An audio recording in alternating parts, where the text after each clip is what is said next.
Hey there, my people.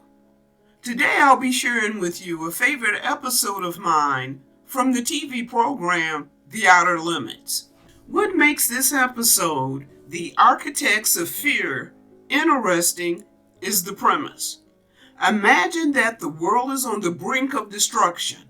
Countries are locked in a Cold War standoff that has humanity teetering on the edge of complete and total annihilation.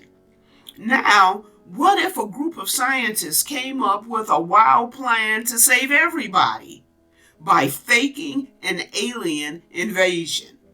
They figure if they can get the leaders of the countries of the world to focus on a common enemy, an alien, they'll stop fighting one another. Simple, right? Well, that remains to be seen.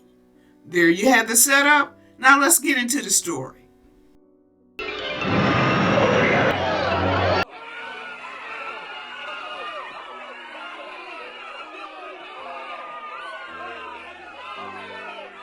The episode opens here, and there's a voice that says, "Is this the day? Is this the beginning of the end?" There is no time to wonder, no time to ask, why is this happening? Why is it finally happening? There is time only for fear, for the piercing pain of panic. Do we pray, or do we merely run now and pray later? Is this the day? The scene opens in a room with a group of scientists sitting around a conference table. One scientist says to the group, "Gentlemen, Monday's near miss was the fourth such incident since the thermonuclear age began. So long as the nations of this earth are armed against each other, we're bound to have more such accidents, and eventually, soon, one will prove fatal. These nations must unite. We must make them unite." Okay, I don't know who these dudes are, but I'm gonna take a big old leap, peeps, and assume that they are not a kind of NATO representation of all the major countries of planet Earth. I'm just going to assume that these are regular American scientists in the United States of America. And I'm interested in seeing how they intend to make the superpowers of their day unite. And peeps, if you haven't already noticed, I am battling with a cold. So please give an old lady a little bit of grace because I do have the sniffles. Now let's continue. We're here today to proceed with our plan. It is one of us who must submit to that ordeal. Okay, you know what? I think there's something alive in that box or cage, whatever it is. Because I think I just heard a noise coming from that thing. And the fact that it's covered up, oh buddy, this is not a good sign. Okay, people, I might need a minute to prepare. Okay?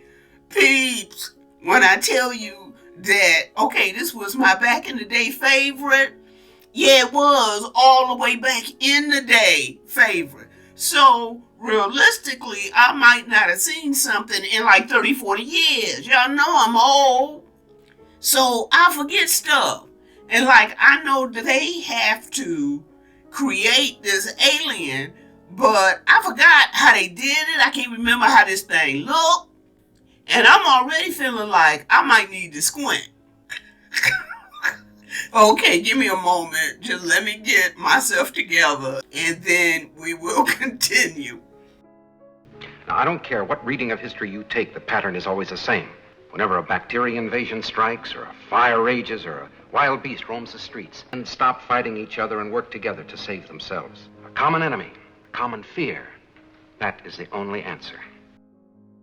So this is their logic, peeps.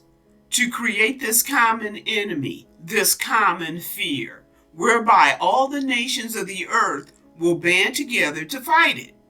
It's the only answer, Dr. Gaynor goes on to say. If all the men of Earth are threatened by an enemy from a hostile planet, they will band together. Well, gentlemen, he continues, we're going to create that enemy out of someone in this room. Dr. Herschel says, suppose something goes wrong. The leading biologists and medical men of the world will be examining our quote-unquote enemy from outer space. Dr. Gaynor says, and they'll be fooled. Our studies, our surgical procedures, our entire plan is perfect. The man who's chosen will be as perfect as that thing in there, he says, nodding toward the covered cage. A perfect inhabitant of the planet Theta. Gaynor and Herschel stand and go over to the covered cage.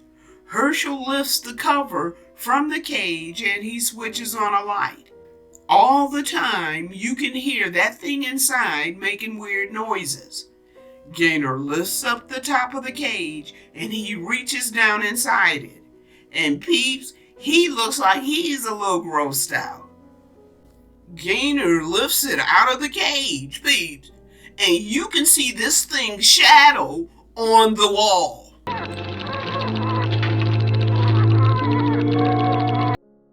Okay, peeps, by its shadow, it doesn't look too bad. But remember, their goal is to turn a fully grown man into that. So who knows what the final outcome will look like. Gaynor places the thing back into the cage, they cover it, and then they get a little pot and some strips of paper. Gaynor says, all right, gentlemen, it's agreed. We've all written our names, and he drops his slip of paper into the pot.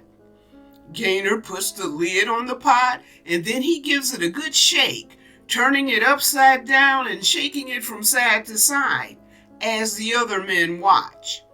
He places the pot on the table, removes the lid, he reaches inside and stirs the papers around a bit before pulling one out. He takes a look at it and reads the name.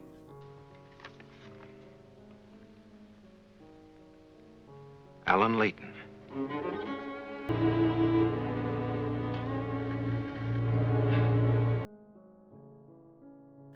The next scene opens at the Advanced Biological Studies group.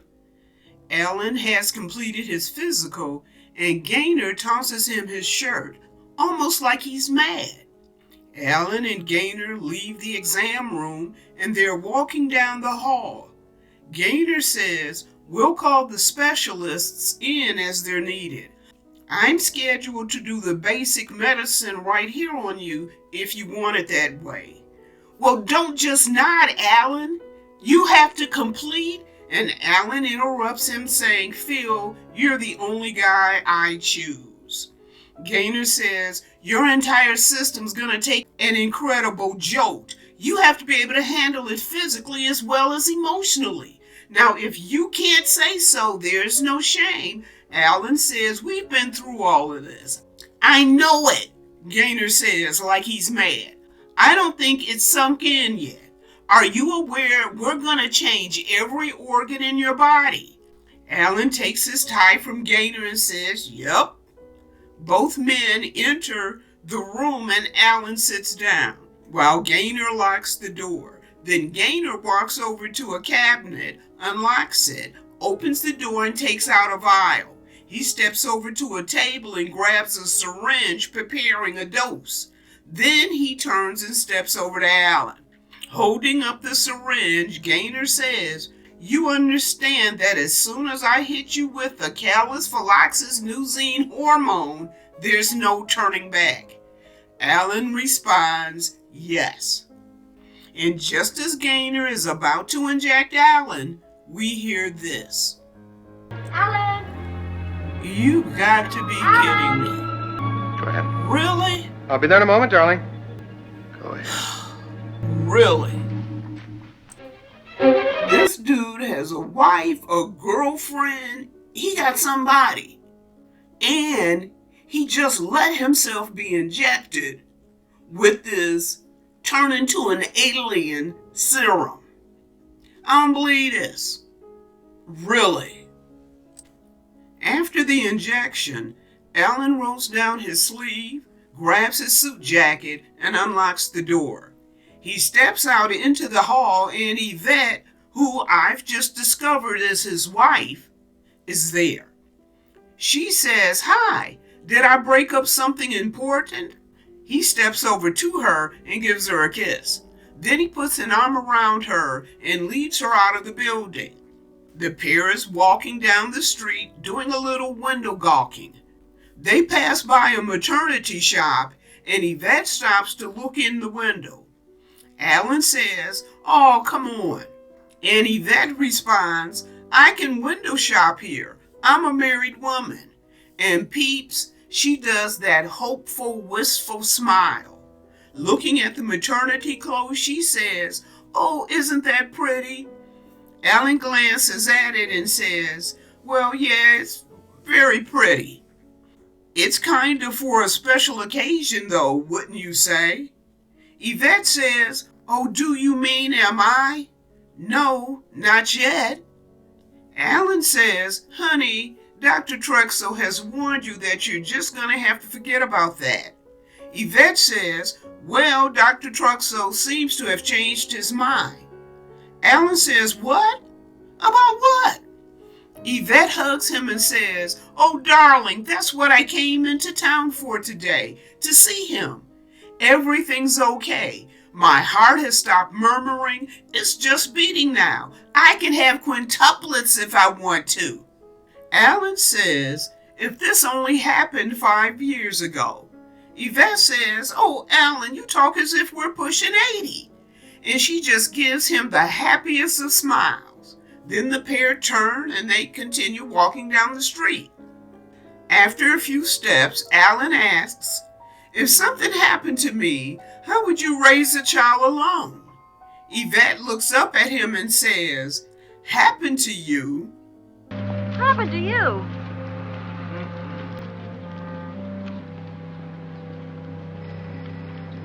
Mark against evil. Peeps, this is all kind of messed up. How can you be married and make this type of a decision in a vacuum, meaning without your wife involved? This chick is talking about having babies, and Alan's DNA is already changing. It's changing as we speak. And once Alan changes, he's never going back home, and he is never unchanging. So, you abandon your wife for what you believe to be the greater good. People, in this day and age, it's unlikely that Yvette even has a job. She's likely a homemaker. But I suppose this group of scientists who came up with this bright idea have factored in Yvette getting Alan's salary until she remarries or grows old and expires. That would be the decent thing, right? But I'm kind of questioning just how well thought out this band the planet together idea really is. Let's continue. The scene opens at the Advanced Biological Studies facility. We see Gaynor at the controls of a large machine. He's moving buttons and dials before he walks over to the middle of the machine where there's a little window. Seeing through the window ourselves, we can see Alan belted to a metal chair. Peeps, he's breathing heavily, almost hyperventilating, and Gaynor, who's speaking to him through a microphone around his neck, says, "I have to give you one final jolt, Alan. Hang tight. Pressure will go up to 7 atmospheres." He tells Alan to put on his oxygen mask and hang on. The machine is humming louder, and there's more smoke entering the chamber, heavy and thick. Seeing a side view of Alan in the chair, we see him putting on the oxygen mask. Gaynor goes over to the controls and pushes some buttons. There's a humming up noise. Then it gets louder and louder, and Alan lets go of the mask and holds on to the chair. He's struggling for air as he puts on the mask while the chamber is filling with thick, heavy smoke. The next scene shows the ordeal is over. Alan is sitting on an exam table and Gaynor is putting a robe around his shoulders. Gaynor is checking Alan over, looking in his eyes and checking the palms of his hands. The caged alien is in the room on the floor beside the exam table. He's making that alien sound and shaking the cage, and Alan looks down at it. Gaynor is pretending to ignore the caged alien, and he says to Alan, "Your cell structure's taken to the nitrogen. The transfer should go smoothly." Alan says, "How long until I begin to sound like that?" And he nods down to the cage. Gaynor looks at his watch, completely ignoring Alan's question, and he says, "Oh, I'm due at my cryogenetics seminar. You lie here and rest for at least an hour." Alan says okay as he wraps the robe and towel around him. Gaynor doesn't even look Alan in the eyes, and as a matter of fact, he turns away from him and says, "Alan, I've been avoiding this, but you better begin winding up your activities and deciding how best to arrange your demise." Alan finishes for him. Then he says right as he stretches out on the table. The coward Gaynor still doesn't turn around and look a brother in the face. And peeps, I got a real big problem with this. Through half of this exam, he could not look Brother Man in the eye. But he agreed to this, like the whole crew of them. And I've noticed nary a person on that team has been anywhere near Alan to give him comforting words or moral support. If Gaynor wasn't his medical personnel, he probably wouldn't be in the room. People, this man's life is tore up. His wife's life is tore up because she's going to become a mourning widow when they fake his demise. And you can't look this boy in the face? He's the one making the big sacrifice, even though I think it's ill-fated. But at least look at him man to man. At least for this small period of time, acknowledge his humanity before he turns into that thing on the floor. Give him support and strength before he becomes an unrecognizable monster. Gaynor pauses at the open door and gives Alan a backwards glance before he leaves, shutting the door behind him. And then there's this.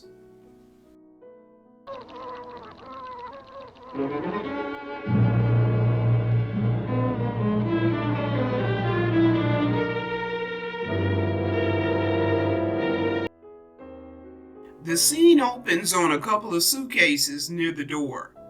The camera pans across the foyer to the living room, giving us a view of their cozy little home with a fire crackling in the fireplace. Alan and Yvette are lounging on the sofa, and Yvette says, "Do you have to go to Peru of all places?" Alan says, "I didn't pick it." Yvette says, "I know. Sometimes I wish you'd just take some plain old teaching job at a college in Podunk." Alan says almost cryptically, "That's a little late now." Yvette says, "Yeah, still I wish you high-powered scientific brains would do something about the world instead of tackling all those others out there." She says, motioning up to the sky. "We could use a few good normal years ourselves." Alan sits up and asks, "What made you say that?" Yvette responds, "Say what, darling?" Alan says, "Nothing." Then he says, "You know what we really need to stop fighting among ourselves? We need something else to fight. Somebody else." Yvette chuckles and Alan says, really? Something has to come along that'll scare us all right out of our skins. Yvette says, we stop fighting each other and we start fighting the scarecrow? That's a gorgeous solution. Alan says, well, honey, we don't exactly fight it, but we fear it, and so we unite against it. And if the threat continues long enough, we actually grow to like it. Some scarecrows don't even scare crows. Peeps, that's a sad reality, even as Alan says, One might.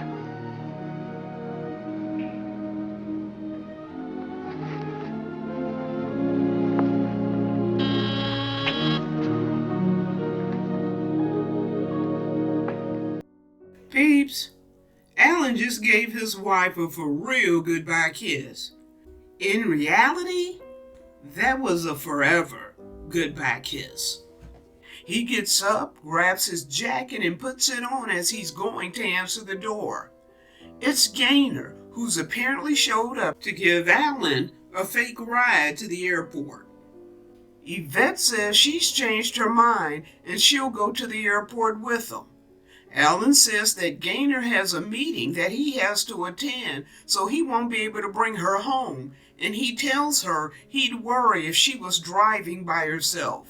Sister Girl says, please, Peeps, I think she's feeling something hinky about this. Alan steps over to her. He gently takes her face in his hands and he kisses her. And Peeps, they just look at each other with the slightest hint of smiles. That tender, intimate way between a husband and wife, that unspoken language way. Mark against evil.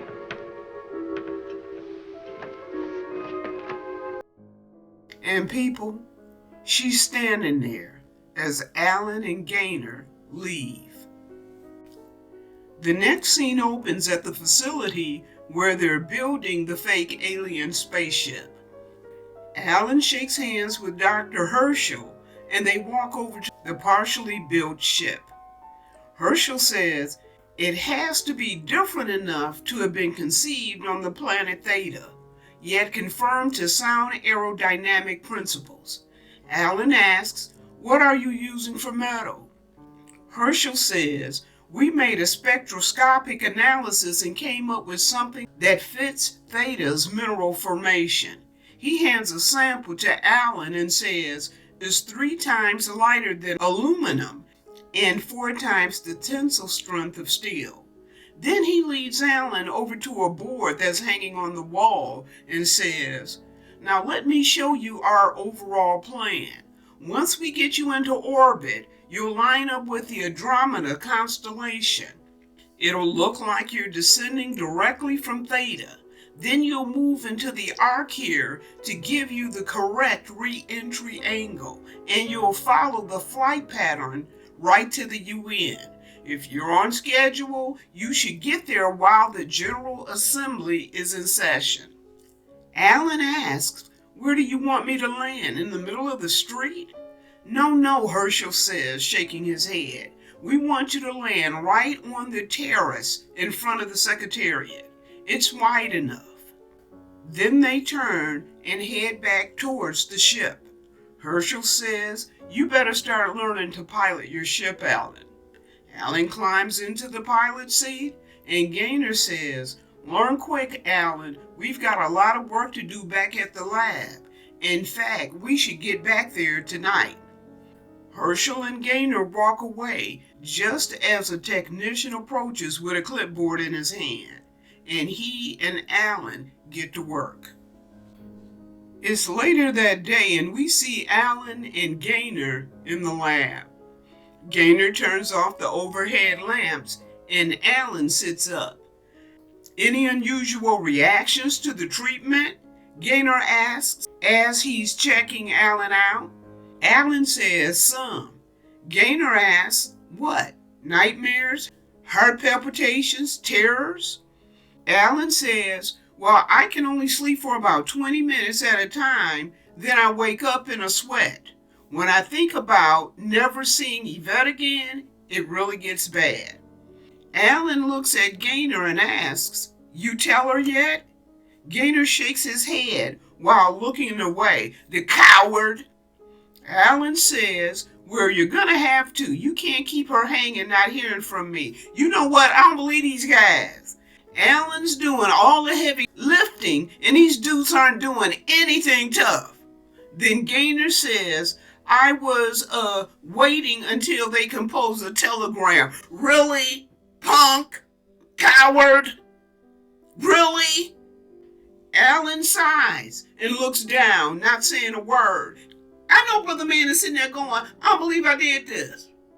Here I am trying to save the whole world. And my life, as I've known it, is over with. Every future dream I ever had in life is done with because I have bought into saving the world. And these bums don't want to do the least little bit thing that's tough. And I have done the most toughest thing that is tough. And I've done it not only to myself, but to my wife. So everybody else can have a happily ever after. Okay. Okay, Pete, sorry for the rant, but really? Alan sighs and looks down, not saying a word. He's been gone who knows how long, and his wife hasn't heard nary nothing from him. Not so much as, "I got to Peru, okay, love ya, chat later." And these wusses are sitting around just stringing the whole thing out. Gaynor says, "I'll do it today. She's coming by for lunch." He walks over to where his jacket is and he puts it on, saying, "She'll be here any minute." Alan doesn't say a word, peeps. Gaynor leaves and Alan stretches back on the table with a sad, sad look on his face. The scene then shifts to the arrival of Yvette at the lab. She's carrying a stack of boxes, so it looks like Sister Girl has been doing a little bit of shopping. Seeing her, Gaynor rushes over to help her. Yvette says, "You haven't heard from Alan." Gaynor barely looks at her and says, Yes, I have." Yvette lets go of a big sigh of relief and says, "Why didn't he write to me?" Gaynor pulls a telegram out of his pocket, and seeing this, Yvette snatches it out of his hand and hurriedly opens it. They were flying over the Andes. Why wasn't it in the papers? It was a secret mission. I suppose it will be if they ever find the plane. I don't believe it. If he were dead, I'd know it. Poor Yvette says, "No, he's not unalived."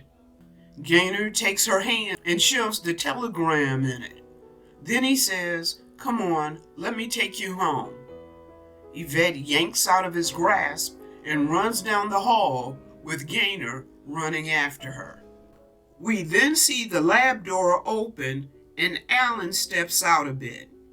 Peeps, you know Brother Man heard the whole conversation between Gaynor and his wife, hearing how devastated his wife sounded.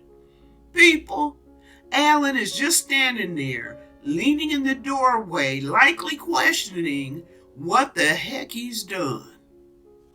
It's likely some weeks later, and we can see that Alan has really started changing. But the problem is, he's being affected mentally and emotionally, as well as physically. One evening, Doctors Gaynor, Herschel, and Fredericks find this out when Alan goes amok in the lab. He's fighting the scientists, tossing them around like rag dolls while tearing up the place. He's shouting and laughing maniacally. Eventually, he gets to a phone and Brother Man is dialing home. The scientists jump him just as the phone is ringing. Hello? Who is it? Who is it? Who's there? Who's there? The scene opens a few days later, back at the lab. Alan is belted to a table. Gaynor says, "You had a schizophrenic episode." Alan asks, "When?" Gaynor says, "A few days ago. We've had to keep you under sedation."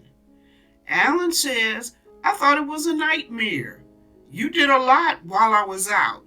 And Alan is saying this as he's touching his face. Gaynor says, No, that's normal tissue growth." Alan asks, "Did I hurt anybody?" Gaynor says, "No, and it won't happen again, so don't worry about it. We found the cause. It was one of the hormone extracts." "We're going ahead," Gaynor says, picking up a syringe. "I'll prepare you for surgery." Meanwhile, we see that Yvette has arrived, carrying a suitcase. She's at the security door, and when Dr. Herschel unlocks the door, she tries to bum rush herself in with him. She's telling Herschel that she's come for her husband's things and she wants to see Gaynor. Gaynor appears at the door, having heard the commotion. Herschel goes inside, and Gaynor says to Yvette, "You mustn't keep coming here." And he steps out, shutting the door behind him. Yvette gives him a look and says, "I came here to get Alan's things, and the strangest feeling came over me. I can't shake it," she says, staring at Gaynor hard. "I have the feeling he's here." Gaynor says, "Yvette, you've lost someone very close, but you can't keep on with these morbid fantasies. Alan is gone." Yvette says, "The other night on the phone, I went to answer it. There was no one there, but..." And Gaynor cuts her off and says, "Yvette, stop it. He's expired. Accept it. Please go home." And peeps, she's looking at that door like she wants to kick it in. Gaynor opens the door as Yvette turns. She walks down the hall to Alan's office, opens the door, and goes inside. Well, peeps, some time has passed. As you can see, the changed Alan is behind the screen, so we're only seeing his outline, which is a tad scary enough for me. That tells me that Alan has likely completed the full transformation now. He is no longer what he was. Now, he's this being from the planet Theta. He no longer speaks the way a human would, so they've got him hooked up to some voice contraption. Right, you can answer us. You're hooked into the voice box. It'll make the sound for you. Come on, Alan. Keep at it. Imagine how it felt to speak. Odd sensation. Alan, Dr. Herschel's been coordinating plans for your space shot. He wants to talk to you. And so it begins.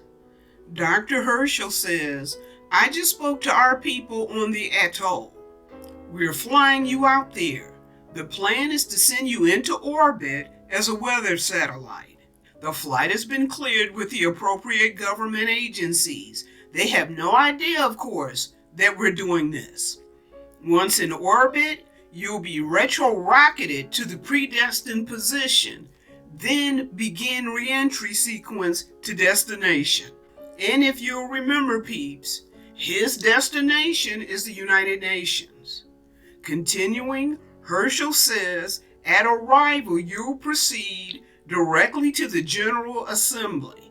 See that they recognize you're the first to come here, that more can come at any moment.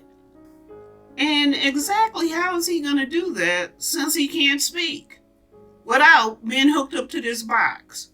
So I'm going to assume they're going to put this box in a backpack and strap it to him, and then he can talk and his voice come out the box. Okay, never mind. Let's continue. Gaynor says, "Alan, the laser weapon.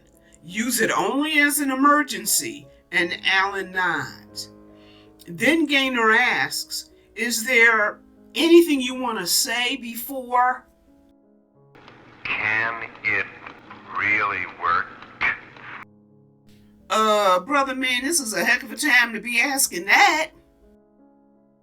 Alan, there are no absolutes. You know that better than anyone. I put your probability of success at 70, 80%. And Gaynor goes on to say that millions of soldiers have gone into battles and wars of hate with less odds and with less cause. And Alan says, I needed that. Thanks. The scene opens with Alan and the ship in a low Earth orbit, now streaking back to Earth. The latest on that unknown space capsule. It is now descending to Earth. It will enter our atmosphere at 11:49 a.m., approximately 10 minutes from now. According to all calculations, it should land in this vicinity. Okay, peeps, this doesn't sound good because this vicinity is nowhere near the United Nations. Back at the lab, you have the group of scientists standing around and looking at a computer monitor. They're saying that the re-entry pattern is off. There's a beep and then a blip on the radar screen. Gaynor yells, "There he is!" Frederick says, but he's not on target, nowhere near the UN. Herschel says he'll return to the lab. We must be there, and all the guys jump up and race off. Meanwhile, we see a station wagon with 3 guys and a dog exiting, and the guys are carrying rifles, and peeps, it looks like they're dressed for hunting. They walk a bit and then stop to get some things together. And that's when the dog Ginger hears something and she looks up. And peeps, we see that it's the spacecraft. The hunters look up and one of them says, "Hey Bert, you think that's that mystery thing they've been talking about on TV?" Bert says, "How would I know?" And peeps, we see the spacecraft going down like it's going to land. And the other hunter says, "Hey, let's go take a look." And the 3 hunters and the dog walk towards where they think the spacecraft landed. They stop when they hear the bushes rustling, and Ginger does this. Ginger! Ginger!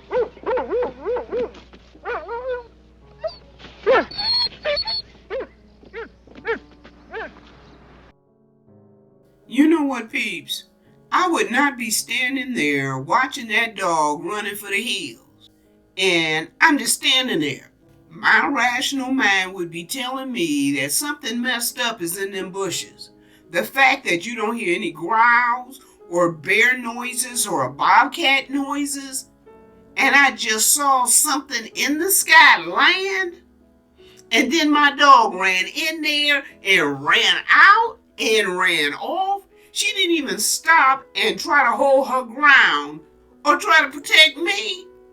Peeps, that dog has probably run herself home, jumped over the fence, and locked her own self in the doghouse. But I digress. Let's watch and see what these 3 dudes with regular old rifles are gonna do. One of the hunters says, "Let's get out of here," and Brother Man starts to run while his buddy grabs him and says, "Hey, what's that?" They all turn to see something poking out of the bushes. Peeps, it's the laser weapon that Alan is only to use in emergencies, which I guess this is an emergency. One of the hunters moves towards the bushes and Alan does this.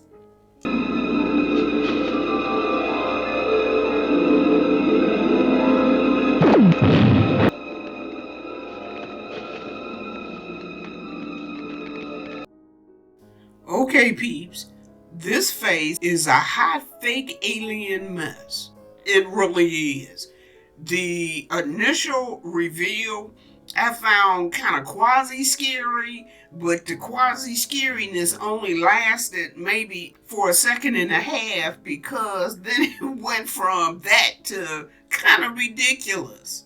But I do admit that I appreciate them kind of still having him covered up by the bushes.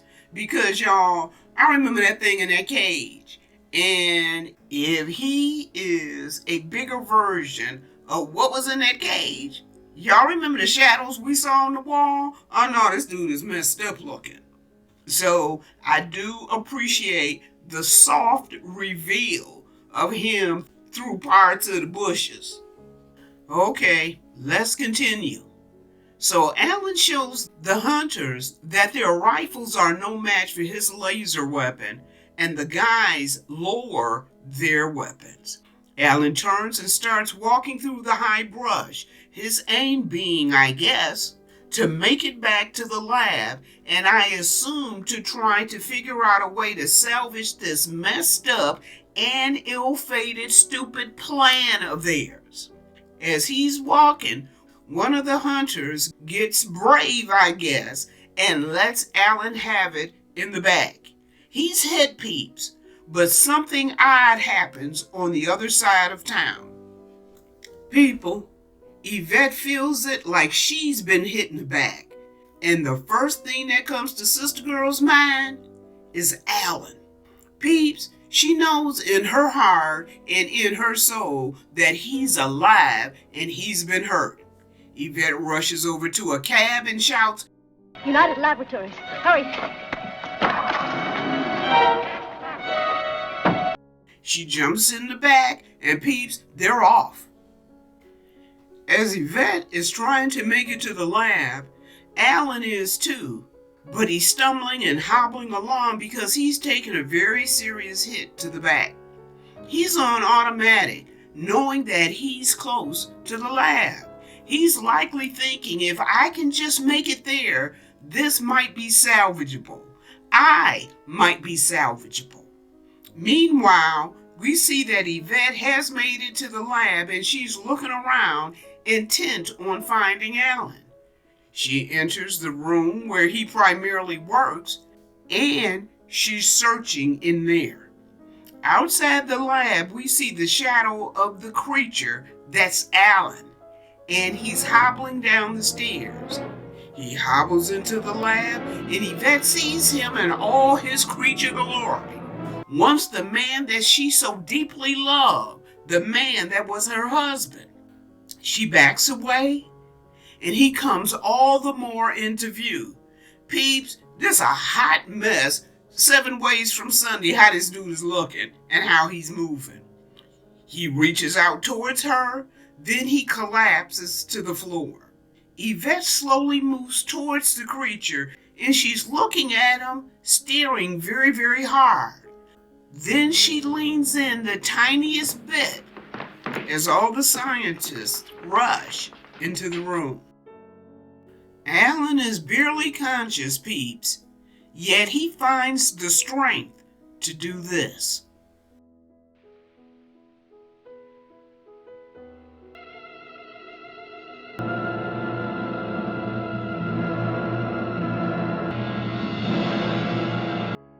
And just like that, she knows.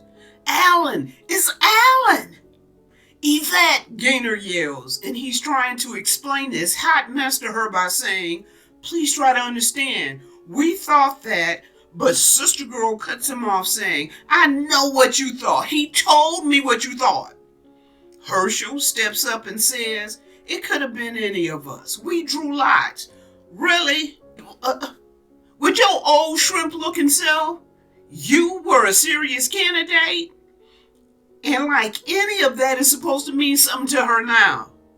Like it's supposed to make it better. Yvette steps over and looks down at her husband lovingly and says, A scarecrow would change everything. A guy in a lab coat shows up with a sheet, and he and one of the scientists cover Alan's body. Yvette goes over to Alan and hugs him, and she says, you unalived him, and for what? If he could go so far to save us all, maybe everywhere people, all of us, might be shamed into stooping just a little to save ourselves. Scarecrows and magic and other fatal fears do not bring people closer together. There is no magic substitute for soft caring and hard work, for self-respect and mutual love. If we can learn this from the mistake these frightened men made, then their mistake will not have been merely grotesque. It will have at least been a lesson at last to be learned. And there we have it, my peeps, the Outer Limits episode, The Architects of Fear. Peeps, I love this episode, even though some of it drove me up the wall. I felt from the very beginning this plan was little thought out and ill-fated. The fact that the ship didn't even get anywhere near the United Nations bears that out. I have to say, though, the best parts of the story was Alan and his wife Yvette. Robert Culp played Alan, and Yvette was played by Geraldine Brooks, and they were hands down excellent. They had me believe in them, their love and devotion to one another. Now, I will confess, peeps, that I did edit out a part of the storyline, and that's, drum roll please, Yvette was pregnant. Listen, people, I went on a rant enough, and I wanted to spare you listening to me talk about it every single time that chick was on the screen. I didn't like how they revealed it.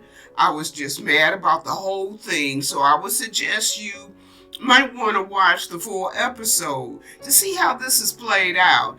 And also the lab scene where you can see Alan is changing physically and mentally. That's a lot longer in the episode, so that makes it worth viewing as well. Fun fact, people, the creature wasn't shown back when this episode was originally aired.